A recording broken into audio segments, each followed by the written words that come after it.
Big boss హౌస్లో captaincy contender task కోసం housemates అందరూ ఎంత హుషారుగా ఉన్నారు. అయితే ప్రతి ఒక్కరు టీం నుండి అయితే ఒక్కొక్క కంటెస్టెంట్ వెళ్ళినప్పటికీ శోభ ప్రియాంకల నుండి మాత్రం ఎవరు వెళ్లకుండా డ్రాప్ అయిపోవడం జరిగింది. ఒంటరిగా కూర్చున్న ప్రియాంక దగ్గరికి వెళ్ళి పులిహార చేశాను, చాలా బాగుంది తిను ప్రియాంక అంటాడు. నువ్వు మొన్న పుదీనా రైస్ చేసావు, అది ఇంకా నచ్చింది అని మాట్లాడుకుంటారు. అంతలోనే సందీప్, అమర్దీప్, గౌతమ్ అయితే వీళ్ళ మీటింగ్ లో చేరుతారు.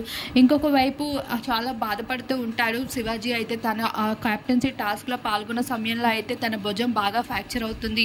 అందుకని హాట్ వాటర్ పట్టుకొని అలా రూమ్ లో తిరగడంతో పాటు పెద్దగా యాక్టివ్ గా కనిపించలేకపోయారు. మరోవైపు శుభశ్రీ, ప్రిన్స్ ఫ్యామిలీ విషయాలు చెప్తూ ఉంటే బాగా ఎమోషనల్ అవుతూ ఉంటుంది. ఇంకొక వైపు పల్లవి ప్రశాంత్ చాలా సింపుల్ గా అయితే రెడీ అయ్యాడు. కెప్టెన్సీ కంటెండర్ టాస్క్ కోసం పెద్దగా హుషారుగా ఏం కనిపించడం లేదు, అలానే పెద్దగా రెడీ అయినట్లు కూడా లేరు. ఎంతో సింపుల్ గా అయితే ఒక టీ షర్ట్ లోనే కనిపించడం జరిగింది. శివాజీ హ్యాండ్ బాగాలేకపోవడం వల్ల తన సెట్ కూడా తను వేసుకోలేకపోవడంతో తేజ అయితే శివాజీకి హెల్ప్ చేస్తూ ఉంటారు.